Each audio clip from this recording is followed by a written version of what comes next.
तो आप क्या कहना चाहते हैं? मैं ये कहना चाहता हूँ कि जहाँ पर सब कैटेगराइजेशन है वहाँ बीजेपी को ज़्यादा मशक्कत करनी पड़ रही है। कर्पूरी ठाकुर बिहार के बहुत बड़े कद्दावर, समाजी इंसाफ के बड़े लीडर थे, वहाँ के चीफ मिनिस्टर भी थे, सोशलिस्ट आंदोलन के साथ जुड़े हुए थे। लेकिन कहीं ना कहीं उनको जो पिछली जो पार्टियां थी, जो सरकारें थी, उनको दरकिनार किया, उनको नज़रअंदाज किया। और इस तरह से चुनाव से पहले, यानी जो आम चुनाव है उससे पहले कर्पूरी जी को भारत रत्न देकर नरेंद्र मोदी जी ने ये कोशिश की थी कि किसी तरह से अति पिछड़े को बीजेपी की तरफ लाया जाए। उसी पृष्ठभूमि में बहुत सारी किताबें भी आई हैं कर्पूरी ठाकुर जी को लेकर, और उसमें से एक किताब जो है उसको सम्यक पब्लिकेशंस ने लाया है, जिसके लेखक और राइटर पंकज कुमार चौरसिया हैं, जो कि जामिया मिलिया इस्लामिया जो सेंट्रल यूनिवर्सिटी है दिल्ली में, वहाँ के सोशियोलॉजी डिपार्टमेंट में सामाजिक शास्त्र जो विभाग है वहाँ पर पीएचडी कर रहे हैं अति पिछड़े समुदाय के बारे में, अति पिछड़ी जातियों के बारे में। पंकज जो हैं, इनका संबंध जो है लखीमपुर से है, जो कि उत्तर प्रदेश का एक ऐसा ज़िला है जो नेपाल की जो सीमा है उसके पास में ही है। और ये वहाँ की पिछड़ी जातियों के ऊपर काम कर रहे हैं। और अभी कारवां में भी एक आर्टिकल आया है बहुत ही इम्पोर्टेंट कि ये जो दौर है भारत की जो चुनावी जो भारत का जो चुनावी इतिहास है उसमें पिछड़ी जातियाँ, अति पिछड़ी जातियाँ खासकर, उनको नज़रअंदाज नहीं किया जा सकता है। कुछ लोग ये भी कर रहे हैं कि बीजेपी को सबसे ज़्यादा समर्थन अति पिछड़ी जातियाँ कर रही है। बहुत सारी कंट्रोवर्सीज़ हैं, अलग अलग दावे हैं। तो ये रिसर्चर हैं, ये राइटर हैं, जामिया में रिसर्च कर रहे हैं, और पंकज खुद अति पिछड़ी जाति से आते हैं। तो इनसे बेहतर अति पिछड़ी राजनीति के बारे में कौन बता सकता है। पंकज, आपका बहुत बहुत शुक्रिया। Thank you. और मुझे आपको देखकर बड़ी खुशी होती है कि आप इतनी कम उम्र में सम्यक प्रकाशन जो है, जो बहुजन साहित्य को छापता है, उससे आपकी किताब भी आ चुकी है। और मैं आप लोगों से गुजारिश करूंगा कि पंकज चौरसिया के नाम से जब कर्पूरी ठाकुर को आप सर्च करेंगे तो ये किताब ऑनलाइन भी मौजूद है। तो सबसे पहला सवाल हम यही पूछते हैं आपको कि कर्पूरी जी के बारे में किताब लिखने का आपके दिलो दिमाग में ये आइडिया कैसे आया, और इतनी कम उम्र में आपने इतना बड़ा कारनामा कैसे हासिल कर लिया? मेरा ग्रेजुएशन जो है लखनऊ यूनिवर्सिटी से बीएससी एग्रीकल्चर रहा है। Maharashtra master of social work करने के लिए चला गया था, और वहीं पे मैंने अपना मास्टर और एमफिल कंप्लीट किया सोशल वर्क में। तो उस समय जब मैं मास्टर कर रहा था, उसी समय से मेरा थोड़ा ओरिएंटेशन ओबीसी की पॉलिटिक्स की तरफ जाना शुरू हो गया था, स्पेशली थ्योराइज करना कि कैसे थ्योराइज किया जाए। तो सबसे पहले मुझे कर्पूरी ठाकुर का नाम बिहार के संदर्भ में मिला, और मैंने उनके बारे में थोड़ा गूगल से और यूट्यूब से थोड़ा बहुत जानने की कोशिश की, और मुझे थोड़ा बहुत वहाँ से समझ में आया। तब तक मैं सोशियोलॉजी के बारे में सोचा भी नहीं था कि मेरा काम जो फ्यूचर का है वो अति पिछड़ी जातियों पर होगा और सोशियो पॉलिटिकल ट्रांसफॉर्मेशन पे होगा, क्योंकि मैं सोशल वर्क में था तो मेरा काम भी सोशल वर्क को लेकर था। फिर मैं यहाँ पे जामिया में, तो वहीं से मुझे आया था कि कर्पूरी ठाकुर का मैंने नाम सुना, तो मैंने सोचा कि भविष्य में हम कभी कर्पूरी ठाकुर पर लिखेंगे, और स्पेशली जो उनका मुंगेरीलाल कमीशन का रिपोर्ट है वो पढ़ेंगे। तो मुझे मुंगेरीलाल कमीशन का रिपोर्ट भी मिल गया, और कर्पूरी ठाकुर का जो सपना था कि मैं उस पर किताब लिखूँगा, तो वहीं से 2019 लास्ट से मुझे ये आया कि मैं कर्पूरी ठाकुर पे लिखना शुरू करूँ। फिर मेरा जामिया मिलिया इस्लामिया में डिपार्टमेंट ऑफ सोशियोलॉजी में अति पिछड़ी जातियों के संदर्भ में पीएचडी करने का मौका मिला। तब तो और दिल्ली आ गया। दिल्ली से अच्छा प्लेस क्या हो सकता था, बहुत लोगों से मुलाकात हुई, और इसको फ्यूचर अपना बना के सोच रहा था। फिर केसी त्यागी के संपर्क में आया, और उन्होंने कर्पूरी ठाकुर से रिलेटेड बहुत सारे मुझे किस्से बताए, क्योंकि वो उनके साथ जुड़े रहे हैं। और उनके जो दोस्त हैं रमाशंकर सिंह, उनसे एक बार मुलाकात हुई। तो मुझे ये नहीं पता था कि ये काम मतलब इतने समय में करना पड़ेगा। मैं तो 3 साल इसके लिए मान के चल रहा था। तो ये भी नहीं पता था कि 2024 में उनका 100 बर्थ एनिवर्सरी है। तो उन्होंने एक दिन बोला कि कर्पूरी ठाकुर का 100 बर्थ एनिवर्सरी आने वाला है, तो तुम कह रहे थे किताब लिखने को, तो लिखोगे? हमने एकदम से बोला, तो मैं तो हाँ कर दिया। उस समय कुछ सोच ही नहीं पाया। तो वहीं से ये आइडिया आया कि हाँ, लिखता शुरू किया। बीच में ऐसा भी लगा कि शायद इसे इतने कम समय में, मुझे मुश्किल से 8.5 महीने मिले थे, तो इतने कम समय में कैसे कर पाऊँगा। कई बार आया कि इसको मैं मना कर दूँ क्योंकि नहीं हो पाएगा मुझसे, लेकिन सारे काम अपने बंद करके मैंने ये करना शुरू किया, और हो गया दोस्तों की मदद से और बहुत सारे। तो वहीं से ये आइडिया आया। अच्छा, कर्पूरी जी, आप कर्पूरी जी के बारे में आपने रिसर्च किया। कर्पूरी जी की महानता या कर्पूरी जी का योगदान है वो क्या है, जिसको आज लोग भूल गए हैं या उनको भुला दिया गया। आपको क्या लगता है कि क्या उनका सेंट्रल आर्गूमेंट है? उनके स्पेशली जो आर्गूमेंट है, एक तो है कि उस कम्युनिटीज़ के बारे में ट्रांसफॉर्मेशन के बारे में ज़्यादा ध्यान देते हैं जो बहुत ज़्यादा डिप्राइव्ड कम्युनिटी है या मार्जिनलाइज्ड कम्युनिटी, स्पेशली अर्थ पिछड़ी जातियाँ। जी। तो लेकिन कर्पूरी ठाकुर ने भी नहीं सोचा होगा कभी कि वो अर्थ पिछड़ी जातियों जैसा कोई कॉन्सेप्ट लेकर जाएंगे, उनके नेता बनेंगे। वो तो पिछड़ों के नेता थे उस समय, और उससे ज़्यादा था कि वो मार्जिनलाइज सेक्शन के, और कोई भी हो सकता है। अगर पिछड़ा कहते हैं तो स्पेशली ओबीसी आ जाता है, लेकिन वो दलितों के लिए भी जब दलितों पर बेलछी कांड होता है 19 ईयर नहीं याद है, बेलछी कांड होता है और उसमें दलित मारे जाते हैं, तो उनको बोलते हैं कि हम इनको बंदूकें देंगे और ट्रेनिंग देंगे। तो दलितों के लिए भी काम कर रहे हैं। इंटायर मार्जिनलाइज सेक्शन के लिए देखेंगे कि आप उनके लिए एजुकेशन फ्री कर रहे हैं, फीस माफ़ कर दे रहे हैं। दूसरा, अंग्रेजी की जो अनिवार्यता है वहाँ पे वो ख़त्म कर दे रहे हैं। उससे क्या होता है, जो मार्जिनलाइज सेक्शन का अप्लीमेंट एकदम से होता है, एजुकेशनल में भी और सोशल बैकग्राउंड में भी।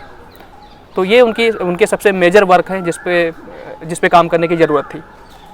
अच्छा, एक पत्रकार हैं, बहुजन पत्रकार हैं, उनसे मैंने एक बार बात की थी, तो मैंने उनसे कहा कि कर्पूरी जी के बारे में आप लोगों को भी एक किताब लानी चाहिए। तो उन्होंने एक बात मुझसे कही थी, कहाँ तक बात सही है वो आप बताइए मुझे। उन्होंने कहा था कि देखिए, कर्पूरी जी की जो राइटिंग है उसके साथ बहुत सारी दिक्कतें हैं, इसीलिए हम लोग कुछ नहीं ला रहे हैं। तो क्या कहना चाह रहे हैं? बहुत सारी दिक्कतें हैं, क्या वो उनको दिखाना चाहते हैं कि वो बहुजन राजनीति से उनका लेना देना नहीं था? क्या बात हो सकती है? मैं रिसर्च में हूँ, तो रिसर्च में एक साइकिल है, आप जेएनयू में पढ़े हैं, और तो कभी भी नॉलेज एक साइकिल की तरह है। जी जी। कभी खत्म, रिसर्च जिसको बोलते हैं री और सर्च, जी। तो कभी खत्म नहीं होता है। जी। अगर कुछ भी नहीं है तो अगर कुछ लेकर आएंगे, बाद में उससे फिर से संशोधन होगा, उस पर नई चीज़ें आ जाएंगी। तो अब ये कह देना कि बहुत सारी दिक्कतें हैं, तो मतलब ये है उनकी मंशा ये थी कि वो कुछ भी नहीं करना चाहते। दिक्कतें थी, इसके लिखा गया है बहुत कुछ, उतना नहीं लिखा गया जितना लिखा जाना चाहिए, क्योंकि वो एक मेजर टाइम के एक मेजर लीडर हैं, और बिहार के अंदर शुरुआत ही वहीं से होती है पिछड़ों की पॉलिटिक्स, कर्पूरी ठाकुर से। इसके बाद उसको हाईजैक कर लिया, उनको अर्थ पिछड़ों का नेता बना कर रख दिया गया, और जो पिछड़ी पॉलिटिक्स है 2-3 लोगों के हाथों में बिहार की चली गई। मतलब 32 साल से 2 जातियों के बीच में है, और स्पेशली 2 घरों के बीच में। तो अभी हमारी किताब आने के बाद संतोष सिंह, जो इंडियन एक्सप्रेस के सब एडिटर हैं पटना एडिशन के, उनकी किताब आ रही है पेंगुइन से जी। वो लगभग 3.5-4 साल से काम कर रहे थे, इसी मंथ में आ रही है, और आनी तो वो फरवरी में चाहिए थी, आने वाली थी, लेकिन वो अब कर्पूरी ठाकुर को भारत रत्न मिल गया, उसमें टाइम लगा, तो वो आ रही किताब। तो इसके बाद फिर से हम, वो किताब आने के बाद मैं फिर से इसका एक एडिशन करूँगा। अच्छा, बिहार में आप देखें तो पिछले 25 सालों से या 30 सालों से सामाजिक इंसाफ की बात करने वाली पार्टियां ही मतलब पावर में हैं, और उनके दौर में अगर आप देखेंगे तो कर्पूरी जी से रिलेटेड कुछ चीज़ें भी, उनके परिवार के लोगों को एमएलसी बनाना या एमपी बनाना, ये सब भी कुछ हुआ है। लेकिन बीजेपी वाले ये कह रहे हैं कि भारत रत्न हमने दिया। पहली की जो सरकारें थी, जो खुद को कहती है कि हम सामाजिक इंसाफ की पार्टी थी, उनका कुछ लेना देना नहीं है। उन्होंने, कर्पूरी जी चूँकि एक छोटी सी एक ऐसी जाति से आते थे जिसकी संख्या बहुत कम है, और पिछड़ों की जो बड़ी संख्या वाली जातियां सत्ता में थी, इसलिए उनको ओवरलुक किया गया और उनको हाशिए पर रखा गया। ये बात कहाँ तक सही है? अगर पॉलिटिकली देखा जाए, अगर कोई भी, मैं भी पॉलिटिक्स में होता तो मैं ऐसे आरोप लगाता। मैं पॉलिटिक्स में नहीं हूँ, तो अगर ऐसे बीजेपी एक पॉलिटिकल पार्टी है जी। अगर वो ऐसे आरोप लगा रही तो वो आरोप सही माने जाए, क्योंकि ये UPA 1 और UPA 2 किसके दम से चल रही थी? सोशल जस्टिस पार्टीज के ही दम पे वो सरकारें चल रही थी। तो उस समय भारत रत्न किसको मिलते थे? किसको मिलते थे? आप देखेंगे नाम उठा के भारत रत्न किसको मिलते थे जी। तो अगर बीजेपी अगर कर्पूरी ठाकुर को भारत रत्न दे रही है और ये आरोप लगा रही है कि उनको नेग्लेक्ट किया गया, तो उसका आर्गूमेंट एक हद तक सही है। लेकिन बीजेपी ने इस वजह से नहीं कर दिया है कि उनको सोशल जस्टिस करना है बीजेपी को, या सच में उनको उन जातियों को रिप्रेजेंटेशन देना है जो अभी तक बहुत ज़्यादा मार्जिनलाइज हैं या हाशिए पर हैं, उनका भी ये मंशा नहीं। उन्होंने उसको वोट के लिए, क्योंकि जो अति पिछड़ा वोट बैंक है, एक बड़ा वोट बैंक है, उसको साधने के लिए ये जो है कर्पूरी ठाकुर को भारत रत्न दिया गया है। और एक लक भी था कि 100 बर्थ एनिवर्सरी 2024 में है, और 2024 में राम मंदिर का भी इशू है, और 2024 में चुनाव भी है।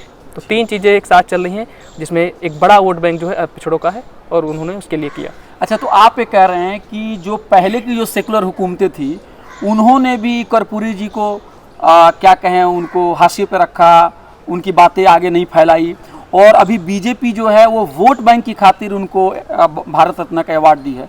तो ये दोनों पार्टियों की जो मंशा है कहीं ना कहीं 100% जो है अति पिछड़ों की भलाई में नहीं दिख रही है, जैसा कि आपकी बातों से उभर के सामने आ रहा है। तो एक अति पिछड़ा वोटर को जो आज चुनाव के वक्त वोट डालने जा रहा है या सियासत में वो देख रहा है बहुत करीब से, और आप यहाँ रिसर्च कर रहे हैं, आप बुद्धिजीवी हैं, उनको किस पार्टी की तरफ जानी चाहिए, वो क्या ध्यान में रखें और किनको वोट करें? वो मैं खुद उसी कम्युनिटी से हूँ और मैं अपने ग्रेजुएशन के समय में मल्टीनेशनल रिसर्च कंपनी में काम किया हूँ। स्पेशली बिहार में 7-8 महीने लगातार मैं रहा हूँ। यूपी में मैं रायबरेली और बनारस और कई सारे जगहों पे मैं 1-2 महीने तक ग्राउंड इन्फॉर्मेशन कलेक्ट किए दूसरे कंपनीज़ के लिए। तो उसके भी यहाँ पे मैं कहूँगा जो अभी अतिपिछड़ी जो जातियाँ हैं उनकी पहली प्राथमिकता क्या है? पहली प्राथमिकता एकदम से उनको IAS PCS बन जाने का नहीं है, ना तो PhD करने का। पहली प्राथमिकता उनकी खाने की है। आप इन जातियों को देखेंगे, ये लैंड लेस कम्युनिटी पूरी है, लैंड होल्डिंग नहीं है। और लैंड होल्डिंग कम्युनिटी जो है वो एजुकेशन की तरफ जा रही है। आप 19 के बाद से देखिएगा, ग्लोबलाइजेशन आया है, तो जो अति पिछड़ी जातियाँ हैं स्पेशली ट्रेडिशनल वर्क करती थी, कोई सर्विस प्रोवाइडर है तो कोई आर्टिजन्स है, कोई वेवरिंग कम्युनिटीज़ है, मतलब इस तरह से वो जुड़ी हुई हैं किसी ना किसी तरीके से, गार्डनिंग कम्युनिटीज़। तो टेक्नोलॉजी या ग्लोबलाइजेशन आने के बाद इनके जो ट्रेडिशनल वर्क हैं वो लगभग छिन गए, या जिसको टेक्नोसाइड बोलते हैं, टेक्नोसाइड हो गए। तो अब एजुकेशन महंगा हो रहा है, अब इनके पास पैसा है नहीं कि अपने बच्चों को एजुकेशन दे पाएँ। जब एजुकेशन नहीं देंगे तो रिजर्वेशन कैसे फ़ायदा लेंगे? तो रिजर्वेशन लेने के लिए पहले आपको एजुकेशन देना पड़ेगा। और जो लैंड होल्डिंग कम्युनिटीज़ हैं वो किसी तरीके से सर्वाइव कर गए, क्योंकि उनके पास एक बैकअप था लैंड का। अगर कुछ नहीं होगा तो ज़मीन बेच के पढ़ लेंगे या ज़मीन बेच देंगे, तो वो सर्वाइव कर गए। तो उनके लिए पहला मुद्दा रिजर्वेशन हो सकता है, नौकरी हो सकता है, एजुकेशन हो सकता है। लेकिन जो अति पिछड़ी जाति है उनके लिए पहला मुद्दा खाना है अभी भी। इसी वजह से आप देखेंगे कि भारत की 80 करोड़ आबादी, 80 करोड़ लोग जो हैं वो राशन पर जिंदा है। या एक हिसाब से दुर्भाग्य भी है देश का। और ये भी सोचना पड़ेगा कि जो इतने दिन तक जो डेवलपमेंट हुआ है, अभी भी 80 करोड़ लोग जो हैं राशन के नाम पर वोट दे रहे हैं, या राशन उनकी पहली प्राथमिकता है। दूसरा जो पिछड़ों का जो पहला सेकंड मुद्दा है वो है आत्मसम्मान, सेल्फ रिस्पेक्ट। आप इन जातियों को सेल्फ रिस्पेक्ट मिला ही नहीं। तीसरा मुद्दा उनका रिप्रेजेंटेशन है। तो इस वजह से वो बीजेपी को वोट कर रहे हैं। ये मेरी अपनी समझदारी है। और मैं ये नहीं कह सकता, क्योंकि मैं पॉलिटिकल लीडर नहीं हूँ, तो एडवोकेसी नहीं करूँगा कि इन बीजेपी को वोट नहीं करना चाहिए या समाजवादी पार्टी को वोट करना चाहिए, या इनको नहीं वोट करना चाहिए, उनको वोट करना चाहिए। ये जनता का मुद्दा है और जनता की प्राथमिकता, उनको लगता है कि हमारी प्राथमिकता ये है तो हम इसे वोट करेंगे, वो जिसे चाहे उसे वोट करेंगे। अच्छा, तो अति पिछड़े जो हैं उनकी पार्टियाँ क्यों नहीं उभर के आ पा रही हैं? मतलब होंगी, कुछ इलाकों में उनका असर होगा, मैं ये नहीं कह रहा हूँ, लेकिन ये जो पैन स्टेट या पैन इंडिया पार्टी के तौर पर क्यों नहीं उभर के आ रही है? ये अभी जब 2014 में जब एकदम से चेंजेस आना शुरू हुए पॉलिटिकल सिनारियो में, तब अति पिछड़ों की बात होना लगभग तेज़ी के साथ शुरू हुई, क्योंकि जो पॉलिटिक्स है वो लगभग OBC मय हो या पिछड़ामय होती जा रही है। तो उसमें अति पिछड़ों का सवाल आना शुरू हो गया। लेकिन पहले आप देखेंगे यही जातियाँ जो अति पिछड़ी जाती हैं, पहले वोटर किसका हुआ करती थी? अगर बिहार में देखें तो राजद और JDU का, और यूपी में देखेंगे तो बसपा का पहले वोट हुआ करती थी, इसके बाद समाजवादी पार्टी का। तो ये लंबा समय तक इन जातियों ने अपना समर्थन दिया है समाजवादी पार्टियों को या बहुजन समाजवादी पार्टी को, उधर राजद और JDU को। इसके बाद जब इनको नहीं कुछ मिला या कोई भी कारण रहा होगा, अपना इन्होंने मतलब इन पार्टीज़ ने विश्वास खो दिया इन जातियों के बीच में, तब इन्होंने बीजेपी की तरफ मूव किया है। तो अब एकदम से 10 साल के अंदर कोई भी पार्टी इमर्ज होकर नहीं आ जाएगी। कई सारी लीडर्स हैं जो बसपा में रहे, बाद में बीजेपी में गए या समाजवादी पार्टी में गए, उन्होंने अति पिछड़ों की पॉलिटिक्स करना शुरू किया। लेकिन उनका पॉलिटिक्स देखेंगे अगर थ्योराइज लेवल पे, थ्योरी के बिहाफ पे, तो वो कहीं पर भी नहीं टिकती हैं कि वो अति पिछड़ों की बात करें। स्पेशली वो देखेंगे कि अपने जात और परिवार की बात कर रही हैं। जी। और इसी वजह से वो फेल हैं। इसी वजह से वो अति पिछड़ों की पॉलिटिक्स उस तरह से उभर कर नहीं आ पा रही है जिस तरह से आना चाहिए। जी। अच्छा, आपने कहा कि अति पिछड़े समाज के जो लोग थे उन्होंने उत्तर प्रदेश में पहले BSP को, फिर समाजवादी पार्टी को, और बिहार में पहले राष्ट्रीय जनता दल को या जनता दल को, और फिर उसके बाद JDU को वोट दिया। और आपने कुछ ही मिनट पहले कहा कि उनको कुछ नहीं मिला। तो क्या आप ये बात को फिर से दोहराएंगे कि उनको सही में कुछ नहीं मिला? एक हिसाब से ये देखा जाए कि कुछ नहीं मिला तो मैं नहीं कह रहा हूँ, लेकिन जिस हिसाब से मिलना चाहिए उस हिसाब से उनको नहीं मिला। किस हिसाब से मिला? 1978 में बिहार में, आप बिहार और यूपी को एक जैसा नहीं देख सकते, क्योंकि बिहार में 1978 में सब कैटेगराइजेशन हो चुका है, रिजर्वेशन OBC का लागू होकर सब कैटेगराइजेशन हो पाए। तो आप JNU, DU या जहाँ भी देखेंगे जो अति पिछड़े अगर बच्चे दिख भी रहे हैं तो ज़्यादा आपको वहाँ के दिखेंगे, बिहार के दिखेंगे। यूपी के बहुत कम बच्चे आपको दिखेंगे। क्या वजह है इसकी? इसका वजह यह है कि वहाँ पे सब कैटेगराइजेशन हुआ तो कुछ सीटें निर्धारित कर दी गई अति पिछड़ों के लिए। अब वो उस कैटेगरी में जो अति पिछड़ी जाते हैं वो कम्पीट कर पा रही हैं। ठीक है। और यूपी में वो केवल पिछड़ा है, तो वहाँ पे जो मजबूत जातियाँ हैं वही उनसे वो कम्पीट ही नहीं कर पा रही हैं जो अति पिछड़ी जाती हैं। और मैंने उसके हिस्टोरिकल या जो इकोनॉमिकल जो सर्कमस्टांसेस है वो मैंने बताया क्यों ऐसा हो रहा है। आप तो इस वजह से वो जिस हिसाब से आना चाहिए उस हिसाब से नहीं आ पा रहे। तो आप ये कहना चाहते हैं कि अति पिछड़ों की हालत जो है बिहार से ज़्यादा खराब उत्तर प्रदेश में? हाँ बिल्कुल। तो इसकी वजह है कि वहाँ पे कोई इंटरनल रिजर्वेशन उनको नहीं होगी? बिल्कुल नहीं है। 1978 में वहाँ बिहार में लागू है, यहाँ कोई सब कैटेगराइज। तो यहाँ पे उस तरह का आंदोलन क्यों नहीं कामयाब हो पा रहा है उत्तर प्रदेश में? वहाँ पे एक और भी आपको ये चीज़ देखना पड़ेगा जी, एक लैंड का मामला है जी जी। तो लैंड से फ्यूडलिटी आती है जी। बिहार में आप देखेंगे कुछ जातियों के पास बहुत ज़्यादा ज़मीन है और लगभग जातियाँ जो हैं लैंडलेस हैं। यूपी में ये स्थिति लगभग नहीं है जी। ज़मीन लगभग सबके बराबर है, कुछ के पास ज़्यादा है तो कुछ के पास कम है, लेकिन लगभग लैंडलेस जैसा कोई आपको सवाल नहीं दिखेगा। इस वजह से वहाँ आगड़ा बनाम पिछड़ा पॉलिटिक्स है। यूपी के अंदर आपको उस लेवल पर नहीं दिखेगा जैसी पॉलिटिक्स बिहार में होती, अगड़ा वर्सेस पिछड़ा। जी जी। तो इस वजह ये भी एक कारण है कि जो चेंजेस बिहार के अंदर आए वो चेंजेस यूपी के अंदर नहीं आ पाए। लेकिन वहाँ पे अगर बीएसपी और समाजवादी पार्टी इतने सालों तक कामयाब रही है तो फिर उनकी कौन सी राजनीति थी? क्या वो अगड़े और पिछड़े की राजनीति नहीं थी? नहीं, वहाँ एक 21% इस शेड्यूल कास्ट वोटर है जी, जो एक मुश्त लगभग हम मान सकते हैं जो बहन जी को वोट जाता था। और स्पेशली जो कांसी राम का वर्क है कास्ट इंजीनियरिंग का, उसके बिहार पे उसमें अति पिछड़ी जातियों का बहुत ज़्यादा कंट्रीब्यूशन था दलितों के बाद, इसके बाद मुस्लिम माइनॉरिटी का। तो इस वजह से वो सक्सेस हो रहे थे। लेकिन समाजवादी पार्टी के पास 19 जो बाबरी डेमोलिश्ड होता है उसके बाद से मुस्लिम और यादव और 2-4 जातियाँ स्पेशली कुर्मी, ये जो जातियाँ हैं वो मजबूत जातियाँ जो है सरकार बनाते हैं। तो धीरे धीरे वहीं से और छोटी जातियाँ हैं, स्पेशली हम नंबर के भी यहाँ पे छोटी जाति बोल रहे हैं ओबीसी की, तो वो भी वोट करती हैं। लेकिन जितना उनका समर्थन बसपा को था उतना समर्थन सपा को नहीं था। अच्छा। तो इस वजह से वो चेंजेस बिहार जैसे यहाँ पे आपको यूपी के अंदर नहीं दिख रहे हैं। तो जो रिप्रेजेंटेशन भी सेंट्रल लेवल में आपको दिख रहा है, अगर यूपी और बिहार का आप स्टडी करेंगे तो बिहार से ज़्यादा नंबर अति पिछड़ों के मिलेंगे, यूपी के नहीं मिलेंगे जी।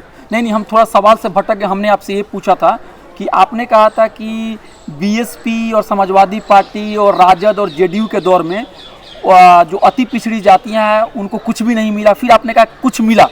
तो क्या ओवरऑल आपका क्या मतलब मार्क्स क्या देंगे आप उसकी? एक किताब है श्रीकांत की जी जी जी, बिहार में चुनाव, जाति और हिंसा। जी जी। उसमें आपको डेटा मिल जाएगा कि जब से लालू यादव का उदय होता है जी, कितने उस जात के विधायक चुन के आते हैं और अति पिछड़ों के विधायक कितने चुन के आते हैं। ये स्थिति लगभग अभी भी है। अभी भी देखेंगे जो अभी सर्वे आया कास्ट सर्वे बिहार का, और उससे अगर कंपेयर करेंगे तो उनका लगभग 15% पॉपुलेशन साइज है यादव का। उनके विधायक कितने हैं? 55। अति पिछड़ों का इंटायर जो पॉपुलेशन साइज है वो 37%, नियर अबाउट 37। उनके विधायक कितने? एमएलए एमपीएस देख लीजिए कितने हैं, और यादव एमपीएस कितने हैं। यही वहाँ पे ये स्थिति है, लेकिन यूपी से बेटर स्थिति है। उनके प्रोपोर्शन में नहीं है लेकिन बेटर स्थिति है। यूपी में तो आपको ये भी नहीं देखने मिलेगा। अच्छा, यूपी में भी नहीं, ये भी नहीं देखने को मिलेगा। आपको यहाँ पे सबसे ज़्यादा कुर्मी और यादव विधायक और एमपी मिलेंगे जी। तो ये चेंजेस बिहार में चेंजेस जो भी है, जितना भी है, वो 1978 का जो मुंगेरीलाल कमीशन को जो इम्प्लीमेंट किया गया उसकी वजह से जी जी। यूपी के अंदर ऐसा स्थिति नहीं है जी जी जी। इसलिए मैं बोलता हूँ कि उनको ना के बराबर मिला है। अच्छा, तो यूपी में आप कह रहे हैं कि जो अति पिछड़ी जातियाँ हैं उनकी हालत और भी ज़्यादा ख़राब है, बिहार में कुछ उनके लिए है भी जी। अच्छा, मुझे याद है कि जब हम लोग बच्चे थे तो 90 के दौर में बैकवर्ड क्लासेस की जो पॉलिटिक्स होती थी उसका जो साइज़ होता था, सोशल बेस जो होता था वो बहुत ज़्यादा होता था। और इसलिए आप देखेंगे कि बिहार में कई बार कोशिश की गई थी बीजेपी की तरफ से कि वहाँ पे लालू जी की और राबड़ी जी की सरकार को खारिज कर दी जाए और वहाँ पे राष्ट्रपति शासन भी लगाने की कोशिश हुई, लेकिन वो कामयाब नहीं होता था।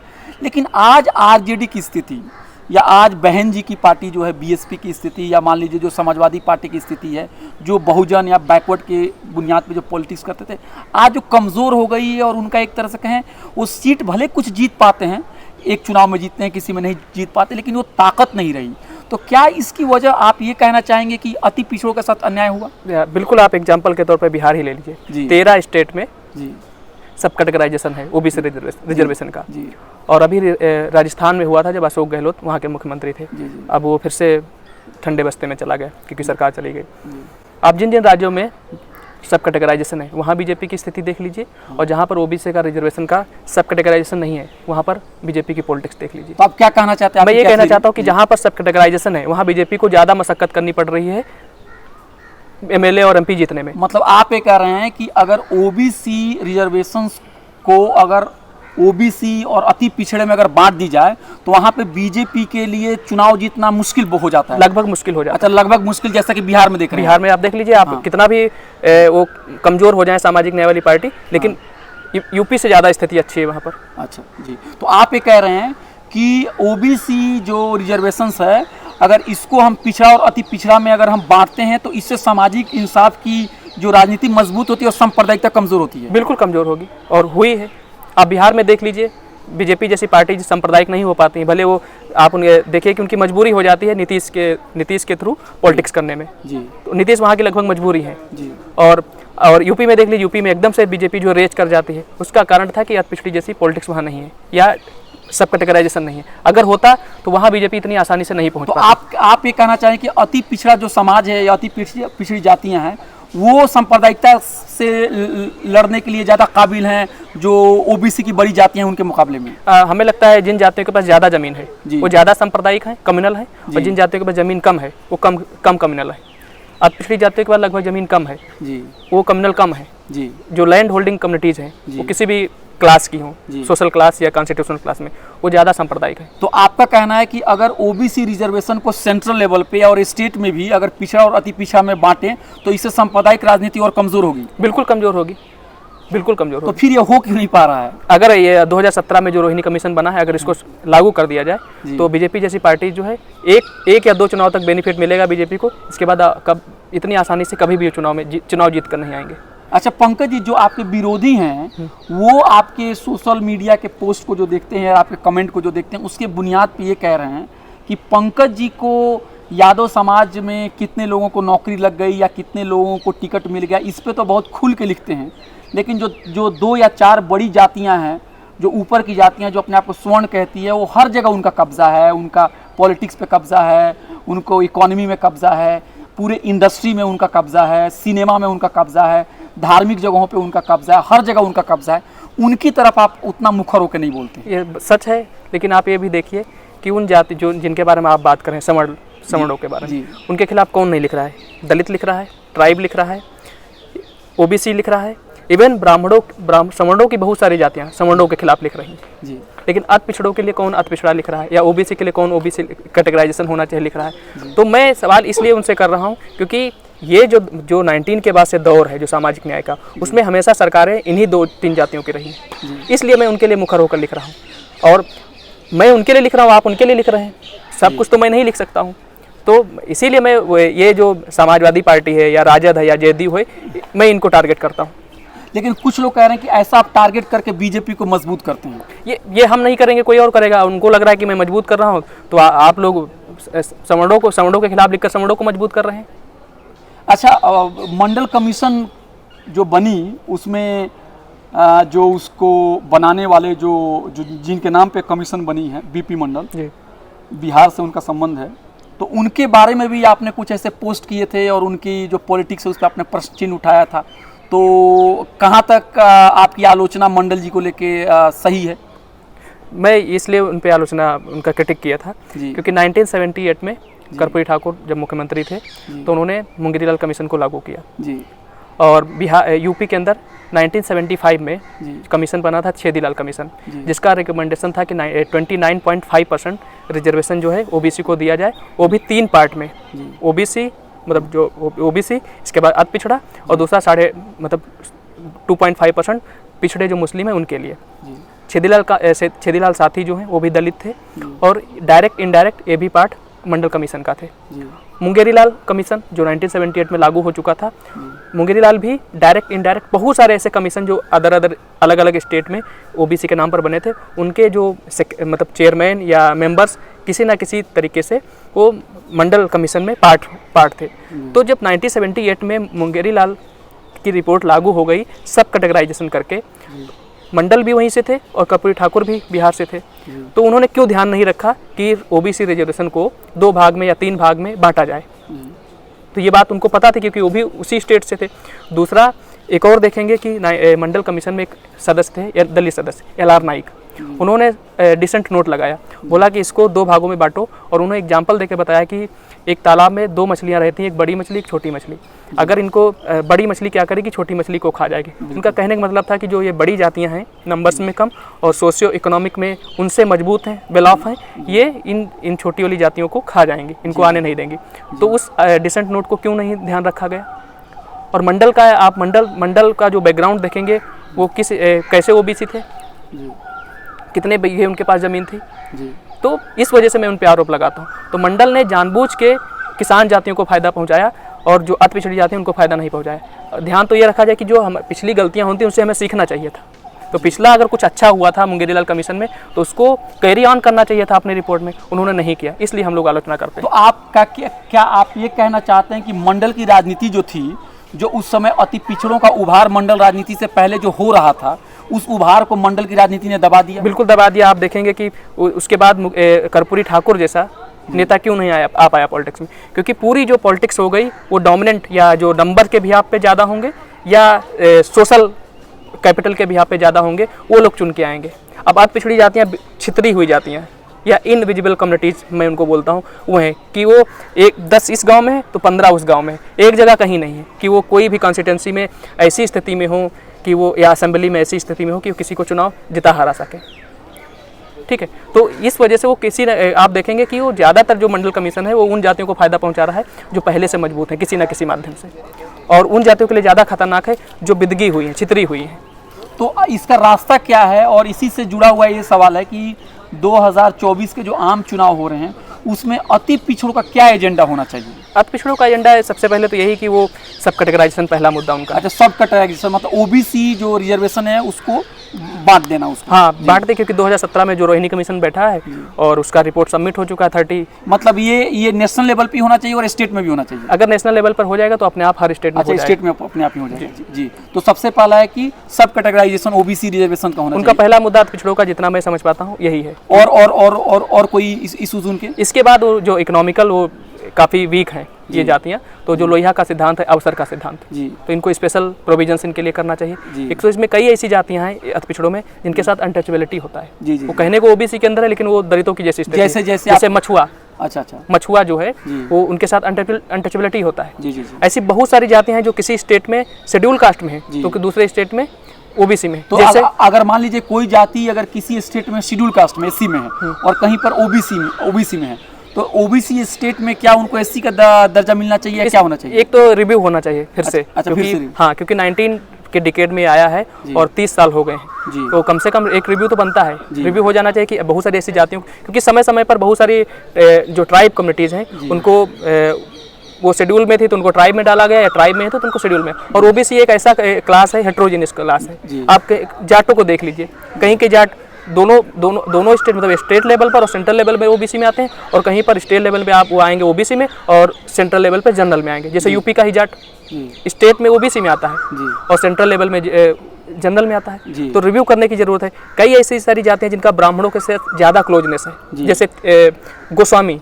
आपके बिहार में भी, हमारे वहाँ भी वो बहुत ज़्यादा क्लोज है ब्राह्मणों के, लेकिन वो ओबीसी के अंदर आते हैं, तो वो ज़्यादातर रिजर्वेशन ओबीसी के अंदर ले जाते हैं। अब उससे क्या दूसरी जातियाँ वंचित रह जाती हैं। तो रिव्यू तो बनता है कि आप हमेशा 30 साल जैसा आप कब तक लेकर चलेंगे। तो एक रिव्यू होना चाहिए कि कौन सी जातियाँ सोशली और या हिस्टोरिकली डिप्राइव्ड हैं, उनको रिव्यू होना चाहिए। इसके बाद किन जातियों को ज़्यादा लाभ पहुंचा है, किन जातियों को बिल्कुल लाभ नहीं पहुंचा, जिनको बिल्कुल लाभ नहीं पहुंचा उसके कारण क्या है। अगर इकोनॉमिकल कारण है तो इकोनॉमिकल पॉलिसीज़ उनके लिए लेकर आइए। स्पेशली अगर एजुकेशन देना चाहते हो तो एजुकेशन इस समय सबसे महंगा है, तो उसके लिए आप उनके लिए स्पेशल प्रोविजंस करिए, स्पेशली फेलोशिप लेकर आइए या उनको स्कॉलरशिप दीजिए 12th लेवल पर और ग्रेजुएशन लेवल पर, तब तो वो आ पाएंगे, तब तो वो कम्पीट कर पाएंगे। आप दो कम्युनिटीज़ को, एक लंगड़ी कम्युनिटीज़ है, एक दौड़ने वाली कम्युनिटीज़, उनको आप रनिंग करवा रहे हैं, उनको दौड़ा रहे हैं। अब वो कैसे रनिंग कर पाएंगे, कैसे जीत पाएंगे? अच्छा, ये अति पिछड़ी जातियों के बारे में पेपर में बहुत सारी ऐसी खबरें आती हैं कि बीजेपी इसलिए जीत रही है क्योंकि बीजेपी जो है वो अति पिछड़ों का समर्थन बहुत तेज़ी से और बड़ी बड़ी बहुत तादाद में उनको मिल पा रहा है। लेकिन दूसरी तरफ कुछ लोग ये भी कहते हैं कि नहीं, इसको मीडिया वाले बीजेपी के पक्ष में बहुत बढ़ा चढ़ा के लिखते हैं। ये जो अति पिछड़े लोग हैं वो बहुजन राजनीति या फिर जो पिछड़ों की राजनीति है उन्हीं के साथ है। आपको क्या लगता है? नहीं, अगर जहाँ बसपा जैसे मजबूत होगी, जैसे बसपा का कोर वोटर हुआ करती थी अति पिछड़ी जातियाँ, और ये नैरेटिव वो फैला रहे कि ये हिंदूवादी हैं ये जातियाँ, तो ये गलत नैरेटिव है जी। आप असली बात क्या आप जरा बता दीजिए। असली बात है कि आप देखेंगे कि इनके पहला मुद्दा मैंने बोला ना, आत्मसम्मान है या सोशल सिक्योरिटी है, फूडिंग का प्रॉब्लम है। तो अगर इनको खाना मिलना शुरू हो जाएगा या इनके लिए ऐसी पॉलिसीज आए कि ये सब फेस ना करना पड़े, तो ये हमेशा उनको वोट देंगे जी। तो ये मैं नहीं मानता हूँ। दूसरा कि आप बोलेंगे कि इस देश में सबसे ज्यादा बीजेपी को वोट कौन करने वाला है, उनको उनके बारे में तो कभी कुछ नहीं बोला। ऊंची जातियां हैं जी, सबसे ज्यादा हाई परसेंटेज उनका वोट है। तो हमेशा क्यों फोकस किया जाता है कि अति पिछड़ी जातियां बीजेपी को वोट करती हैं? लेकिन क्योंकि इनके पास नरेटर नहीं है। अच्छा। हमारे जैसे पढ़े लिखे लोग कम है, तो ये बात खंडन नहीं कर पाते। तो आप कह रहे हैं कि ऊंची मतलब जो पिछड़ी जातियां हैं, अति पिछड़ी जातियां हैं, तो फिर उनका नेचुरल चॉइस क्या है, या मतलब वो किनको वोट कर रहे हैं ज़्यादातर? नेचुरल चॉइस अगर अभी देखा जाए, अभी वो अपने पॉलिसीज के लिए या अपने मुद्दों के लिए वोट कर रहे हैं। उनका पहला मुद्दा मैंने बताया कि वो लैंडलेस हैं, तो ये दूसरों के खेतों में काम करने जाते हैं। जी। अब अगर इनको खेतों में काम करने जाते हैं, मतलब पूरे दिन की उनकी मजदूरी 250-300-500 रुपये है, अगर वो और किस लिए? खाना के लिए। एजुकेशन 500 रुपये में तब भी नहीं दे पाएंगे, क्योंकि 15,000 रुपया होगा एक महीने का, तो वो अपना घर चलाएंगे, आप बच्चे को एजुकेशन देंगे।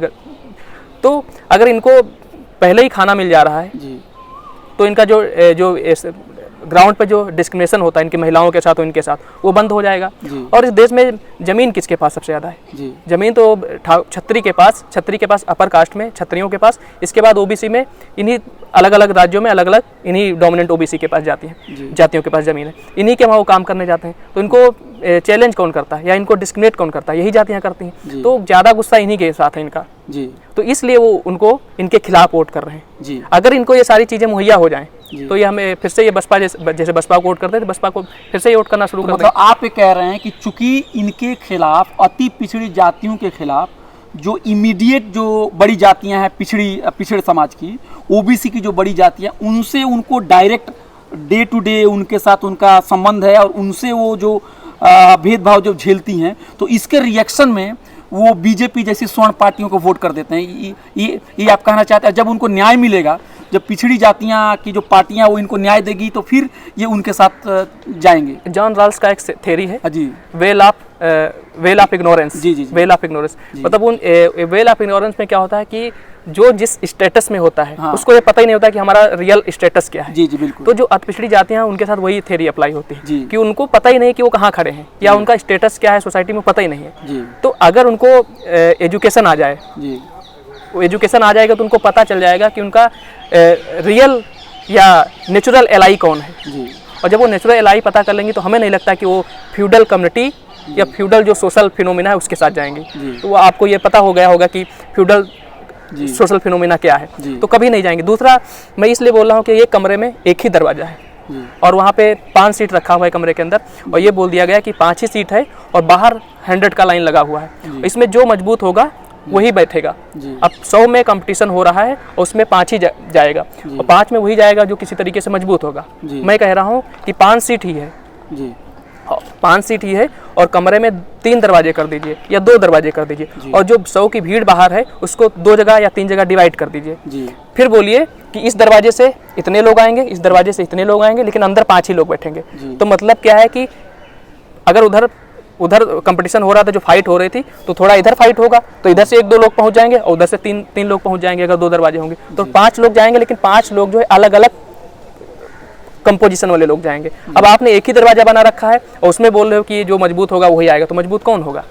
सोशल और इकोनॉमिकल और पॉलिटिकल सिनारियो में। तो इसलिए मैं बोल रहा हूँ, अगर जब वो आएगा, तो मान लीजिए इधर से एक चौरसिया घुस गया या निषाद घुस गया, इधर से यादव और कुर्मी घुस गया, तो 2-3 तरह के कंपोजिशन जो फ्यूडल मेंटलिटी उसके खिलाफ लड़ेंगे। अभी 5 यादव ही चले जा रहे हैं अंदर, या 5 मतलब 5 में 3 यादव या 3 कुर्मी, 2 यादव या 1 कोयरी और 2 ये, तो यही 3 लोग तो लड़ रहे हैं, और यही लोग सवर्णों के खिलाफ या इस फ्यूडल मेंटलिटी के खिलाफ लड़ेंगे। ये जो बात पंकज जी कह रहे हैं, इस तरह की बात आप बाबा साहब अम्बेडकर की राइटिंग में भी आप इसकी झलक आपको दिख सकती है। अम्बेडकर जी भी बार बार यही कहते थे कि बाहर से भारत के ऊपर जो आक्रमणकारी जो हमलावर आए और उन्होंने भारत को गुलाम बनाया, तो इसके पीछे एक बड़ी वजह ये भी थी कि हम अंदर से बिखरे हुए थे, हमारे अंदर में यूनिटी नहीं थी, कास्ट के बेसिस पे हमारे समाज के अंदर में कोई यूनिटी नहीं हो सकती थी। तो उसी तरह से कह रहे हैं कि पिछड़े समाज के अंदर में चूँकि कुछ पिछड़े समाज की अगड़ी जातियाँ जो हैं, पिछड़े समाज की जो कम संख्या वाली जातियों को उनका अधिकार नहीं दे पाती हैं, तो इस वजह से क्या होता है कि पिछड़ों की वो यूनिटी नहीं बन पाती है, जो यूनिटी जो है फ्यूडल और सामंती ताकतों से बिल्कुल मुकाबला कर सके और उनको डिफीट कर सके। क्या मैं सही बोल रहा हूँ? यस। अच्छा, बीजेपी की तरफ से बार बार दावा होता है कि अति पिछड़ों के लिए सबसे ज़्यादा वही काम कर रहे हैं, उन्होंने ही किया है, वही सबसे ज़्यादा कंसर्न है, और जो पिछड़ों की जो पार्टियां हैं वो परिवारवाद को चलाती हैं। आप इसके ऊपर क्या कहना चाहेंगे? परिवारवाद का आरोप एक हद तक सही है, लेकिन दूसरा ये भी है ना कि बीजेपी में भी तो परिवारवाद है, और बीजेपी में भी परिवारवाद, बीजेपी में भी परिवारवाद है। लेकिन अब वो है क्या कि वो 10 साल से अभी गवर्नमेंट में है, और जो सोशल जस्टिस वाली पार्टीज हैं या कांग्रेस पे जो सबसे बड़ा परिवारवाद का आरोप लगता है, वो काफ़ी साल से। तो आप ये कह रहे हैं कि बीजेपी जैसे जैसे सत्ता में आगे बढ़ेगी उसका भी परिवारवाद बढ़ता चला जाएगा? बिल्कुल बढ़ता चला जाएगा, और उसके खिलाफ भी गुस्सा होगा। अभी जो आप जैसे युवा जो लोग हैं वो, और इवन ग्राउंड लेवल पर भी परिवारवाद को लोग इतना पसंद अब नहीं करते हैं जी। तो जैसे जैसे लोग जानेंगे परिवारवाद को, वो उसको अपोज ही करेंगे। इसलिए तो बीजेपी के भी अंदर है, लेकिन बीजेपी को अभी एक टर्म और मिलने दीजिए। अगर आते हैं वो लोग 24 में, तो आप देखेंगे यहाँ भी आपको मिलेगा। इस बार चुनौती मिल रही है बहुत जगह, बहुत सारी सीट पर जो बेटा बेटी जो लड़ रहे हैं पॉलिटिशियन के, उनको चुनौती मिल रही है, अच्छी खासी मिल रही है बीजेपी की तरफ से ही जी। और पंकज भी हम लोगों से बातचीत के दौरान ये कहते हैं कि जो पॉलिटिक्स में परिवारवाद है वो डेमोक्रेसी के लिए बहुत खतरा है, और ये चाहते हैं कि जहाँ जहाँ जिस पार्टी में परिवारवाद से जो लोग आते हैं वो हार जाएं चुनाव। बिल्कुल, हम तो कहते हैं कि जितने बेटा बेटी वाले चुनाव लड़ रहे हैं किसी भी पार्टी में, वो सारे लोग हार जाएं, तभी क्या होगा कि दूसरे और भी तो लोग हैं, उनको भी तो मौका मिलना चाहिए। वरना अभी अखिलेश यादव है, कल अर्जुन यादव आएगा, और अर्जुन यादव के बाद दूसरा यादव आ जाएगा। ठीक वही अभी लालू यादव जी थे, अब वही तेजस्वी यादव, उसके बाद उनके लड़का लड़की आ जाएंगे, तो फिर दूसरे यादव, हम कह रहे यादव ही आए, लेकिन दूसरे घर से यादव आए जी। अब हमेशा इसी घर से आते रहेंगे तो मतलब वही राजा वाला और पूरा सीन है कि तो फिर डेमोक्रेसी लाने की जरूरत ही क्या थी? अच्छा, ये सवाल थोड़ा हम लोग बातचीत में भूल गए कि अति पिछड़ों के लिए आप बताइए, आप रिसर्चर हैं, राइटर हैं, अति पिछड़ों के लिए बीजेपी ने पिछले 5 या 10 सालों में जो उनके दावे हैं वो कितना सही और कितना उसमें मिलावट है? बस एक ही मैं दावा उनका सही मानता हूँ कि जो सोशल जस्टिस वाली पार्टीज कहते हैं कि समण आपको बैठने नहीं देते थे, और हमारी वजह से आपको बैठने का मौका मिला। एक तो यही स्टेटमेंट उनका गलत है कि हमारी वजह से मिला, मतलब आपके अंदर ईगो है, आपने कुछ नहीं किया। ये वाइस वर्सा होता है कि कुछ आपसे हमें मिलना है और हमसे कुछ आपको मिलना है, इस वजह से हमें रिप्रेजेंटेशन देते हैं। दूसरा, जो अति पिछड़ी जातियाँ थी वो मैंने बोला ये इधर उधर मतलब छितरी हुई जातियाँ हैं, इनको बीजेपी ने क्या किया है, ग्रास रूट लेवल पर इनको कहीं पन्ना प्रमुख बना दिया, कहीं कोई प्रमुख बना दिया, कहीं कोई प्रमुख बना दिया। अब ये जो बिल्कुल सत्ता से दूर थी, अब इस चेयर पे बैठना शुरू कर गए। अब इनके अंदर ये भी सपना इनके अंदर भर दिया गया है हवा की तरह कि देखो प्राइम मिनिस्टर जो है चाय बेचते थे और प्राइम मिनिस्टर बन गए, तुम भी कुछ भी बन सकते हो। तो उनके अंदर ये भी एक होप पैदा की गई है। और इसको मैं इस तरह से देखता हूँ कि जैसे जब महिलाओं का रिजर्वेशन पंचायती लेवल में या दलितों का रिजर्वेशन जब पंचायती लेवल में आया, तो जो लोग पहले चुन के जाते थे, इलेक्ट होके जाते थे, कौन लोग थे? वो सवर्णों के नौकर हुआ करते थे। और धीरे धीरे क्या हुआ चेंजेस होना कि दलित जो है या महिला या दलित पुरुष कोई भी, वो अपने आप थोड़े दिन के बाद 2-3 पंचवर्षीय के बाद अपना खुद का डिसीजन लेना शुरू कर दिया। तो अगर आज वो बीजेपी में पन्ना प्रमुख या वार्ड प्रमुख या कुछ भी प्रमुख बनाए जा रहे हैं तो ठीक है, ये 10-5 साल तो ऐसा ही चलेगा, लेकिन अगली बार उनके अंदर ये इंस्पिरेशन आ जाएगा कि हमें पॉलिटिक्स में जाना है। तो इसको मैं थोड़ा पॉजिटिव देखता हूँ। लेकिन विपक्ष का ये भी तो आरोप है कि बीजेपी जो है वो जंगल जो है, जो आपका जो माइंस हैं, जो रोड हैं, जो पानी है, जो बिजली है, जो एयरपोर्ट हैं, जो रेलवे हैं, ये सबको पूंजीपतियों के पास बेच दे रही है, और रिजर्वेशंस पे भी हमला है। तो ये बड़े बड़े सवाल को जो पंकज हैं वो क्यों नहीं उठा पाते हैं? हमारा अब एकेडमिशियन में जो एकेडमिशियन रहेगा उसका पहला मुद्दा क्या होगा? सीट नहीं आ रही, NFS हो रही, वो मुद्दा उठाएगा, या अच्छे स्कॉलर नहीं आ रहे हैं वो मुद्दा उठाएगा, अच्छी फैकल्टीज़ नहीं आ रहे हैं डिपार्टमेंट वो मुद्दा उठाएगा, कि सारे मुद्दे उठाएगा। जो जिस डोमेन में है उसी डोमेन की तो बात करेगा। मैं किस डोमेन में हूँ, मैं एजुकेशन में हूँ या एकेडमिया में हूँ, तो मैं एकेडमिक ही बात करूँगा। और मेरा काम भी वही है कास्ट एंड पॉलिटिक्स पर, स्पेशली ईबीसी पॉलिटिक्स पर, तो मैं वही तो मुद्दे उठाऊंगा। मैं सारे मुद्दे नहीं उठा सकता, और सारे मुद्दे उठाने के लिए अलग अलग लोग हैं ना। ऐसा तो नहीं कि हम उनको समर्थन नहीं कर रहे। लेकिन विपक्षी पार्टियां ये भी कह रही है कि बीजेपी के आने की वजह से जो सवर्ण जातियों का जो बोलबाला था, जो उसका वर्चस्व था, वो और काफ़ी बढ़ गया है। और आप देखेंगे कि वो जो रिएक्शनरी एलिमेंट्स हैं वो और ज़्यादा ताकतवर होकर समाज में असमानता फैला रहे हैं, अंधविश्वास फैला रहे हैं। क्या आप मानते हैं कि ये ऐसा हो रहा है? ये एक्शन का रिएक्शन है। आप यूपी और बिहार की पॉलिटिक्स देखेंगे तो अगड़ा वर्षक पिछड़ा। तो पहले सवर्णों का दबदबा था, फिर धीरे धीरे ओबीसी में 2-3 जातियों का दबदबा आया, अब फिर से। तो ये कोई कंटिन्यू नहीं रहेगा, एक साइकिल है, खत्म होगा, दूसरा साइकिल शुरू हो जाएगा। तो हमें नहीं लगता ये परमानेंट रहने वाला है। चेंजेस आना इसी आपको 2024 में ही जो रिजल्ट आएंगे वो लगभग आपको बहुत सारे चेंजेस लेकिन ये देखिए, बहुजन राजनीति को अगर आप देखें, ज्योतिबा फूले को देखें, अम्बेडकर जी को देखें, तो इनकी जो राइटिंग है उसके केंद्र में है शिक्षित बनो, संगठित बनो, अन्याय के खिलाफ लड़ो, समता लाओ, बराबरी लाओ, समाज के अंदर में गरीबी को दूर करो। लेकिन जो बीजेपी की पॉलिटिक्स है वो मंदिर मस्जिद से ऊपर उठ ही नहीं पाती है। आप इसके बारे में क्या कहेंगे? क्या ये लोकतंत्र के लिए चैलेंज है? ये एकेडमिया में जो दिल्ली और मुंबई में बैठे जो स्कॉलर हैं और जो इंटेलेक्चुअल्स हैं बड़े बड़े, वो ऐसा सोचते हैं, मैं नहीं सोचता हूँ। और पॉलिटिकल पार्टीज भी ऐसा नहीं सोचती। मेरा अपना मानना है कुछ स्कॉलर्स का, जिसमें मैं भी हूँ, कि पॉलिटिक्स जो है जो एकेडमिया से 30 साल आगे का सोचती है। जी, अगर 30 साल आगे का सोचती तो आप देखिए कि 2024 का चुनाव आने वाला है और मंदिर भी बन चुका है, 22 जनवरी को उसका उद्घाटन हो चुका है। और बीजेपी मंदिर को बड़ा मुद्दा ना मान करके, अति पिछड़ों का बड़ा मुद्दा मान करके, और कर्पूरी ठाकुर को भारत रत्न। लेकिन प्रधानमंत्री जी जब अयोध्या जाते हैं और खुद पूजा स्थल पर बैठ जाते हैं और खुद पूजा करते हुए जो उनकी तस्वीर है और स्पीच है पूरे देश में दिखाई जाती है, तो आपको नहीं लगता है कि ये भारत का जो संविधान है, सेकुलरिज्म है, इस पर बहुत बड़ा खतरा है? अब ये तो सवाल ऐसा है कि बहुत सारे जो क्योंकि है कि हम सारे धर्मों को समान मतलब हमारे कॉन्स्टिट्यूशन में equal respect to all religion है। लेकिन कहीं ना कहीं ये सरकार जो अपने आप को हिंदू धर्म से ज़्यादा जोड़ के देखती है, तो ये नहीं लगता है कि सामाजिक इंसाफ और सोशलिज्म और सेकुलरिज्म का वायलेशन है? आपको क्या लगता है, जब पॉलिटिकल साइंटिस्ट है, सोशोलॉजिस्ट? अगर वो एज ए प्राइम मिनिस्टर के तौर पर गए हैं तो बिल्कुल, मतलब जो हमारा फैब्रिक है, कॉन्स्टिट्यूशनल फैब्रिक, उसके खिलाफ है। तो पीएम के तौर पर तो गए हैं। और अगर वो ये मान के चल रहे हैं कि हम मतलब इस सोसाइटी का हिस्सा है और उस रिलीजन से बिलोंग करते हैं, हिंदुज़म से, और उसका ये पार्ट है, उसके भी यहाँ पे गए हैं, तो मैं उसको बुरा नहीं मानता हूँ। और रिस्पेक्ट करना चाहिए उनको, मंदिर ही क्यों, मस्जिद भी जाना चाहिए और सारे जगहों पे जाना चाहिए। अच्छा, आपको लगता है कि बीजेपी के दौर में ये बहुसंख्यकवाद जो है, ये इस तरह की पॉलिटिक्स जो है काफ़ी बढ़ गई है और जो नफरत की राजनीति है उसमें उभार आया है, या फिर विपक्ष का सिर्फ प्रोपेगेंडा है? नहीं, ये प्रोपेगेंडा है। ये इतना डाइवर्स कंट्री है इंडिया कि यहाँ पे मेजोरिटेरियन पॉलिटिक्स हो ही नहीं सकती। अच्छा, हिंदुज़म केवल आप कहने को एक गुब्बारा है कि आप हिंदू करते रहिए, लेकिन हिंदुओं के अंदर इतने सेगमेंटेड है पूरा सोसाइटी कि आप एक अम्ब्रेला के नीचे ला ही नहीं सकते जी।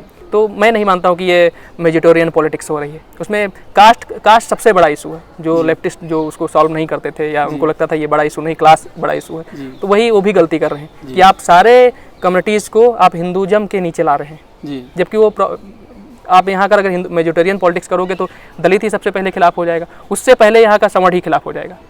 उनके भी अंदर इतने सेगमेंटेशन है, सवर्णों के अंदर भी, इवन ब्राह्मणों के अंदर भी, ठाकुरों के अंदर भी। अभी आप देख लीजिए कई स्टेट्स में, यूपी से शुरू हुआ और धीरे धीरे 3-4 स्टेट में स्पेशली क्षत्रियों का। नहीं, लेकिन अगर हिंदुस्तान में मेजोरिटेरियन पॉलिटिक्स नहीं है तो क्यों हज़ारों हजार मुसलमानों के घर को बगैर कोई कार्रवाई के, बगैर कुछ कागज़ पत्तर का कोई काम किए उनके घर को तोड़ दिया जा रहा है? ऐसा तो सवर्णों का घर नहीं तो और तोड़ा जा रहा है इतनी बड़ी तादाद में। अब ये तो गवर्नमेंट से सवाल करना चाहिए, मैं स्कॉलर हूँ। दूसरा ये है कि एक जो स्पेशली जो मुस्लिम के अंदर एक फियर तो पैदा हुआ है 2014 से, 2014 के बाद, और स्पेशली 2019 और 24 ये वाली जो गवर्नमेंट है, इस गवर्नमेंट में बहुत ज़्यादा। और अभी भी है कि अगर जैसे जो बीजेपी का जो ये अभी इन्होंने स्लोगन दिया है कि इस बार 400 पार, अगर वो 400 हालांकि आने वाली नहीं, बीजेपी को भी पता है, लेकिन अगर वो बड़ी मेजोरिटी के साथ जीतते हैं तो बहुत सारे चीज़ें जो हैं एकदम से चेंजेस आएंगे और वो लेकर आएंगे, और वो एक हिसाब से देश के लिए भी खतरा है। देश के लिए खतरा है इसे, क्योंकि जितना इम्पोर्टेंस सत्ता का है उतना ही इम्पोर्टेंस विपक्ष का या अपोजिशन का भी है।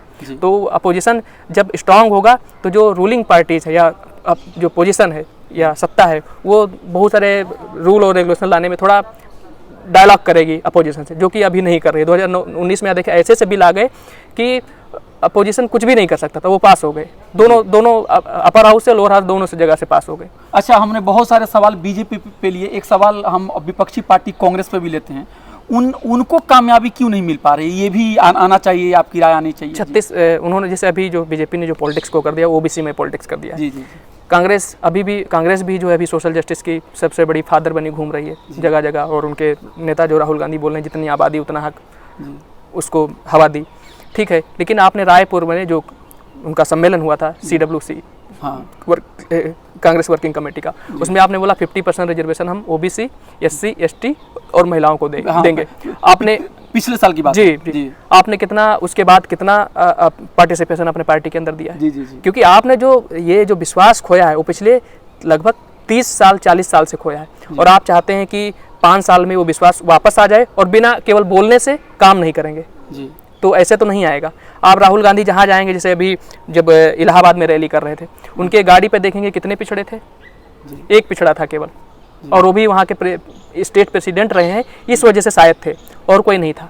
तो केवल आप पिछड़ा करेंगे, लेकिन आप पिछड़ों को पॉलिटिक्स हिस्सा नहीं देंगे, ना अपने ऑर्गेनाइजेशन में और ना टिकट में, तो आपको पिछड़ा इतनी जल्दी वोट क्यों दे देगा? अच्छा, ये बताइए, पिछड़ों के मसाइल को लेकर कौन पार्टी आज ज़्यादा संजीदा दिख रही है, कांग्रेस या बीजेपी? अगर उस तरह से देखा जाए कि, या कोई और भी अगर आप कहना चाहते हैं तो उनका भी नाम ले सकते हैं। नहीं, अभी तो कोई पार्टी ऐसा नहीं दिख रही। सबके लिए ये एक पॉलिटिकल स्टंट है, बस पिछड़ा करके वोट ले लेना। लेकिन उस तरीके से देखा जाए, अगर ठीक है, जहाँ जहाँ कांग्रेस की गवर्नमेंट है जी स्टेट में, तो वहाँ पे आपको कास्ट सेंसस कर देना चाहिए था। दूसरा, ओबीसी के लिए नेशनल लेवल पर कितनी स्कॉलरशिप है, अगर ओबीसी बच्चे अगर विदेश में पढ़ना चाहें तो शेड्यूल कास्ट के लिए 9 फेलोशिप है, और ट्राइब के लिए भी 125 फेलोशिप शेड्यूल कास्ट के लिए है, और 25 ट्राइब के लिए। उनके बच्चे पढ़ना चाहें तो फॉरेन जा सकते हैं और फेलोशिप मिलेगा। ओबीसी के लिए कोई फेलोशिप है? हम करें स्टेट में जहाँ बीजेपी की गवर्नमेंट है वहाँ ऐसी फेलोशिप लेकर आए, ओबीसी हॉस्टल बनवा दे, ओबीसी यूनिवर्सिटी बनवा दे। एक देश में यूनिवर्सिटी है जहाँ पे 50% रिजर्वेशन SC और ST को है। मुस्लिम के लिए 50% रिजर्वेशन AMU और जामिया है। आप ओबीसी के लिए कोई भी यूनिवर्सिटी नहीं जहाँ पे 50% बच्चे ओबीसी के पढ़ पाएँ। तो अगर आप ऐसा नहीं करेंगे तो ऐसे वोट आपको नहीं मिलेगा। और ये सवाल बीजेपी से भी पूछा जा रहा है, और जो अपोजिशन में जो है उनसे भी पूछा जा रहा है, और पूछा जाएगा। ये नहीं कि वो अभी अपोजिशन में है तो इसलिए नहीं पूछा जाएगा, आपसे पूछा जाएगा कि आपका हिस्ट्री क्या रहा है। जी जी। तो यही बात। अच्छा, अति पिछड़ों की तरह अगर आप मुसलमानों को देखें तो उनका भी पॉलिटिकल रिप्रेजेंटेशन जो है, उनकी आबादी के तनासुब से अगर आप देखें तो बहुत ही कम है। अभी एक किताब भी आई है, एक पुलिस ऑफिसर हैं, IAS ऑफिसर हैं, महाराष्ट्र में हैं, उनकी किताब, अब्दुल रहमान साहब की किताब भी आई थी, उन्होंने दिखाया कि कई ऐसे स्टेट तो ऐसे हैं जहाँ से कोई भी मुस्लिम MP नहीं है। इसके ऊपर आप क्या कहेंगे कि मुस्लिम लोगों का पॉलिटिकल एक्सक्लूजन हो रहा है, ये इसको आप चिंताजनक मानते हैं? हाँ, बिल्कुल चिंताजनक मानते हैं। तो इतना डाइवर्स कंट्री है, चाहे रिलीजन के बिहाफ पे ले लीजिए, चाहे कास्ट के बिहाफ पे, सबका रिप्रेजेंटेशन होना चाहिए। जी, तो इसको एड्रेस करने का क्या मतलब, कहाँ प्रॉब्लम है, रोक कहाँ पे है? आप एक दूसरा प्रॉब्लम ये भी है कि आप माई जैसा फार्मूला बनाते हैं, या माइनॉरिटी के नाम पर केवल मुस्लिमों को दे देते हैं, दूसरे जो माइनॉरिटीज़ हैं उनको भी आप एक्सक्लूड कर रहे होते हैं। दूसरा, आपको देखना पड़ेगा कि जो इंडियंस जो सोशल स्ट्रक्चर है उसकी बुनियाद ही कास्ट है। कोई भी रिलीजन हो इंडिया का, जो इंडिया में पैदा हुआ है, वहाँ पे कास्ट जैसा सिस्टम है, चाहे इस्लाम हो, चाहे क्रिश्चियनिटी हो, चाहे सिखिज्म हो, चाहे बुद्धिज्म हो, हर जगह। तो अगर आप पता चले कि मुसलमानों में आप टिकट दे रहे हैं लेकिन अपर कास्ट मुस्लिम को दे रहे हैं, उसमें भी पसमानदा जेंडर डिस्कोर्स है। आप बिहार में देख लीजिए, 17% लगभग आबादी मुसलमानों की है, लेकिन 17% के हिसाब से तो ना तो मुसलमानों का पूरा रिप्रेजेंटेशन टिकट मिलता है, और उसमें भी जो मिलता भी है वो अपर कास्ट मुस्लिम को मिल जाता है। तो ये सवाल सत्ता पक्ष से भी है और विपक्ष से भी है कि वो जो टिकट देते हैं वो अपर कास्ट मुस्लिम को क्यों देते हैं, दूसरे जो डाइवर्स ग्रुप है या पसमानदा ग्रुप, उनको क्यों नहीं देते हैं। जी 2 सवाल और लेंगे संक्षिप्त में, काफ़ी वक्त हो चुका है। एक सवाल हम लेंगे कि आप एक स्कॉलर हैं, एक राइटर हैं, और आप अति पिछड़े समाज से भी आते हैं। अगर आपको मोदी जी को 10 मार्क्स देने में से अगर देना हो, जो उनका 10 साल का रूल है, खासकर देश के लिए उन्होंने क्या किया और पिछड़े समाज के लिए खासकर क्या किया, तो आप कैसे उनको जज करेंगे? अगर आप एग्जामिनर हो तो कितना मार्क्स उनको देंगे? मोदी जी ने अति पिछड़े समाज के लिए खासकर क्या किया है? मैं 2 मुद्दों पर उनको 10 में 10 मार्क दूंगा। कौन कौन से मुद्दे? एक मुद्दा ये है कि इस पूरे पॉलिटिक्स को ओबीसी में कर देने के लिए। अच्छा, ओबीसी में कर, हाँ, और एक फियर की, और ओबीसी में किया है, इस फियर की वजह से जो अपोजिशन में भी बहुत सारे चेंजेस आए हैं। जी, ओपोजिशन में चेंजेस यहाँ है कि बहुत सारी स्ट्रेटजी उनको चेंज करना पड़ा। कांग्रेस को आज ओबीसी वाद कहना पड़ रहा है, जिसकी जितनी आबादी जिसके प्राइम मिनिस्टर मतलब राजीव गांधी ने, तो मतलब ये मोदी के डर की वजह से, ये क्या लालू प्रसाद यादव की वजह से नहीं हुआ? ये नहीं हुआ है बिल्कुल। ये मानवर काशीराम जी की भी वजह से नहीं हुआ? नहीं, ये जो अभी जो चेंजेस आ रहे हैं मतलब ये पिछले 10 साल में, अगर उनके वजह से चेंजेस होते तो अति पिछड़ों को और जो मुस्लिम है उनमें जो पसमानदा ग्रुप है उनको कितने टिकट दिए थे? आप फिर से एक बार सोच के बोलिए, क्या आप कह रहे हैं कि जो भी बदलाव हो रहा है मतलब ओबीसी पार्टिसिपेशन के नाम पर बोल रहा हूं, पार्टिसिपेशन के नाम पे जो भी ओबीसी को जो हक मिल रहा है, जो पॉलिटिक्स में मिले या जो सिंबल की ही राजनीति जो भी हो, वो मोदी जी की वजह से हुआ। हाँ, सिंबल की पॉलिटिक्स में जो पार्टिसिपेशन आ रहा है, हाँ, वो मोदी के फियर की वजह से आ रहा है। अच्छा, क्योंकि अगर उन्होंने ओबीसी में पॉलिटिक्स ना की होती तो जो रिफॉर्म हो रहे हैं अपोजिशन में, हाँ, जैसे अभी आप देखेंगे यूपी के अंदर समाजवादी पार्टी ने केवल 4 टिकट यादवों को दिए हैं, वो भी अपने घर के लोगों को, हाँ, और दूसरे टिकट जो है वो अलग अलग डाइवर्स ग्रुप को दिया है। तो ये अगर तो आप कहें कि मोदी जी की वजह से हो रहा है? हाँ, ये तो फिर मोदी की वजह से। उनको लग रहा है कि अगर हम अति पिछड़े को उनका हक नहीं देंगे तो सब बीजेपी को वोट दे देंगे और हमारी हालत और एक तो डर तो हुआ है कि जो एबीसी का बहुत बड़ा सेक्शन जो है वो बीजेपी को वोट करता है, हाँ, तो अगर उस वोट बैंक को रोकना है,